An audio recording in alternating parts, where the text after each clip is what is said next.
Go. Assalamualaikum warahmatullahi wabarakatuh. My name is Muhammad Ashraf bin Mazaki from DTK1A and my matrix number is 13 DTK21F 2012. And this is my group member Haziq. You can Introduce yourself. My name is Muhammad Hazi Aiman bin Hariman.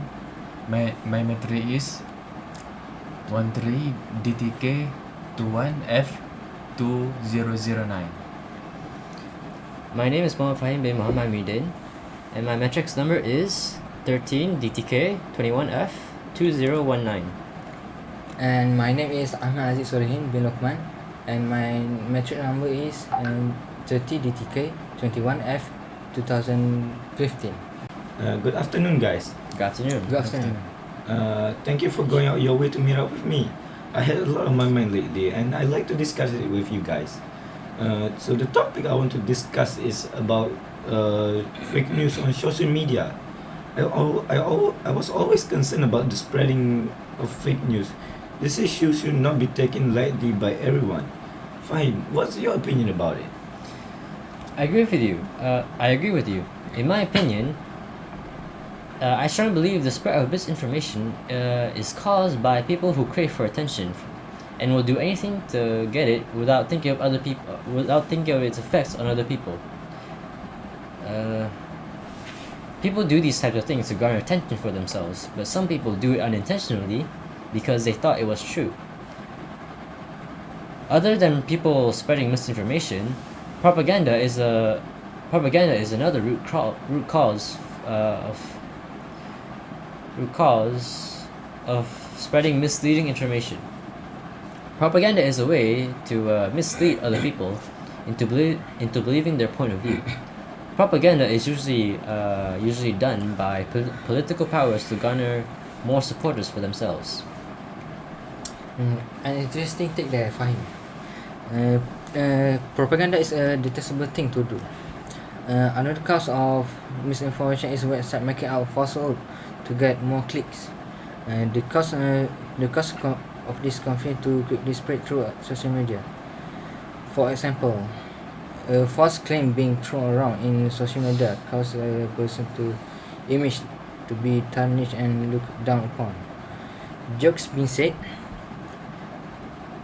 online can also cause people to believe them. For example, a joke said about a politician being taken seriously and said person being flooded with backlash.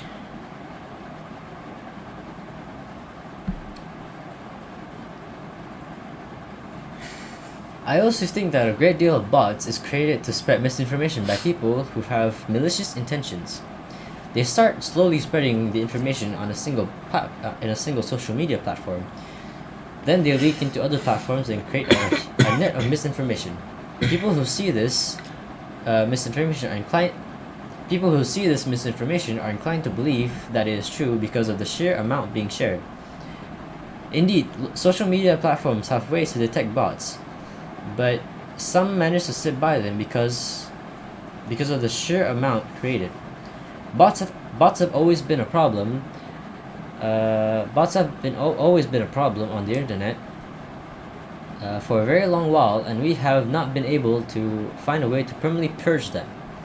If we ever encounter a bot, we should report it and leave it to the moderators of the platform to take care of it. Other than bot spreading misinformation, misinformation shared by people with large following can cause their followers to believe them. This is because they look up to these people and find it hard not to believe them. For example, a celebrity shared misinformation about person's unhealthy lifestyle. The way we can do to avoid this is to not always believe that what famous people say on social media.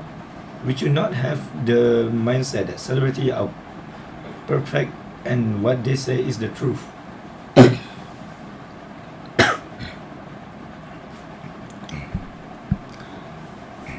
In my opinion, chain message in messaging apps is also linked to the spreading of fake news and panic. If you use WhatsApp messaging survive, then no doubt you will have reviews from some chain mails. The platforms the the platform offer end-to-end encryption, so forward message can be traced back to the source. As far as I am concerned, let's talk about the effect of spreading misinformation. I believe there is a lot of effect from this. Could you tell me some of this effect, Aiman?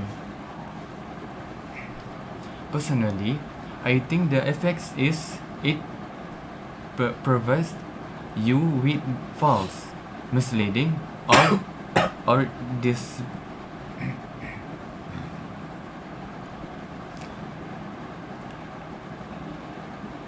Personally, I think the effect is it provide you with false, misleading, or deceptive information, and it will affect you when you are going to make this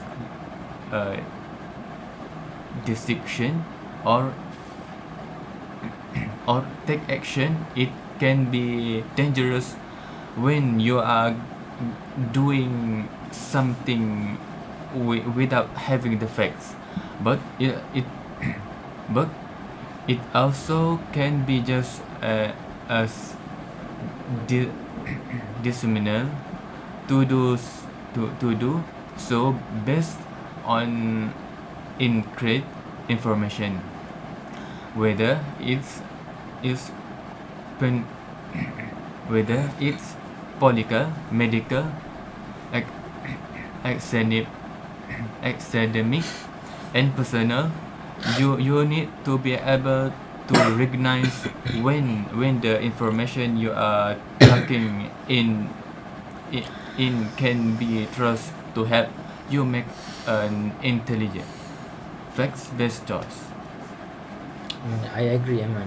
Also, I think that it also leads to a lack of belief or trust in scientific findings, as more and more individuals fall for information online that directly oppose scientific research. Researchers are increasingly put in position of having to defend the validity of their findings. When information dissemination was limited to print, television, and radio, there was less opportunity for individuals to publicly comment on, criticize, or refute knowledge presented by experts. With social media and the internet are now widely available, it is now possible for a group to push misinformation for that align with their belief and disparage that which does not. And as a student, you are expected to find, evaluate, and reference trustworthy information sources in a variety of formats. If you include fake news as evidence for your arguments or as a part of your research, it may raise doubts about the integrity of the resource you use as a whole and your ability to identify quality information. We should maintain the respect of our professors, peers, friends, and family by citing only true, credible news and information sources. Fake news make it harder for people to see the truth.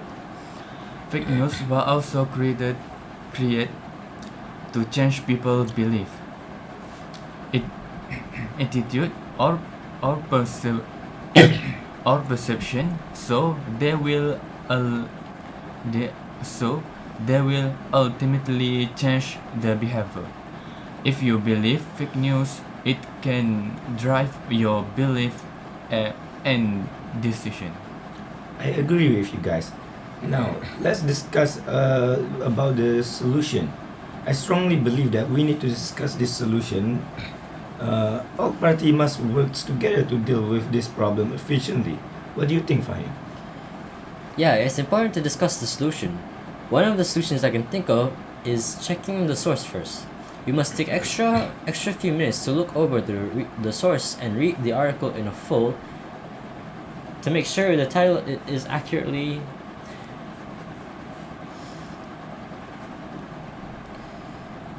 One of the solutions I can think of is checking the source first. You must take extra few minutes to look over the source and read the article in full to make sure the title accurately reflects on the content that the site is reputable.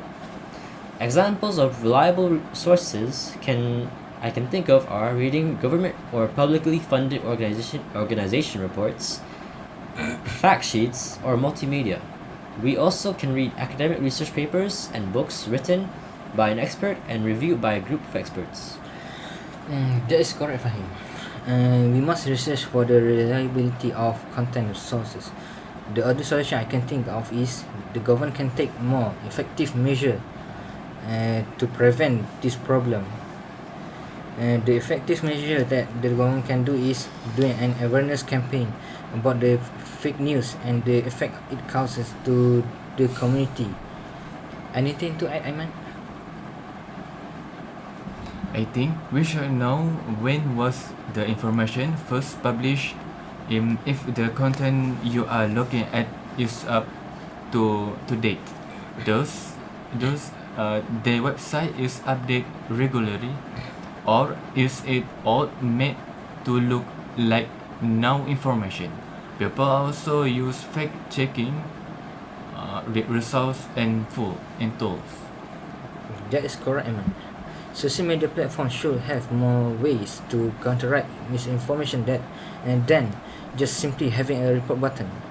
My recommendation is they should implement a system that detects false info and stop it from spreading. But that possibility is too much to ask for, as it requires a lot of precision by automated system. Social media has not advanced far enough to stop misinformation from spreading, but we as the user of these platforms have the power to stop it. Now, let's take a moment and think of the good value that we can make out of this problem. The value I can think we can take is we must help people by telling them if it's false or not. But we must do fact checking first by reading a lot and do a lot of research before helping first. What do you think, Haziq? The value I can think of right now is everyone have a responsibility in taking this problem away, because it's affect everyone if we don't do anything. That is true. All of these causes can be avoided if we, the user, remain vigilant on social media. If we do so, this never-ending chain of misinformation can be stopped completely. The value of today's talk is that everyone has to take this matter seriously, because misinformation affect everyone. With that being said, it seems like the day has almost come to the end. Thanks for coming out all this way with your very busy schedule to have this conversation with me. No, it wasn't that big of a deal. In fact, it was really informative. Yeah, sure. Don't sweat the small stuff. It was very informative. Well, then I heading home first. I'll see you guys tomorrow. Okay.